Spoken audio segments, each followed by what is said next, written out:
Antes de vir pra cá, algumas pessoas me alertaram que aqui ventava muito.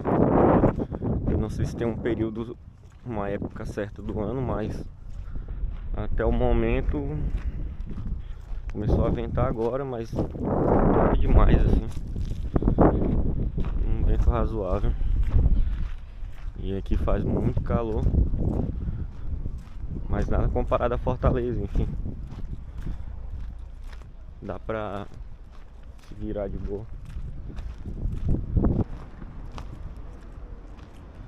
Cara, aqui é um abismo enorme, ó. Vou botar a câmera mais.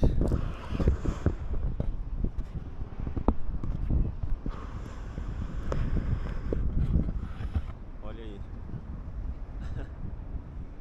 Caramba. É aquela ruim.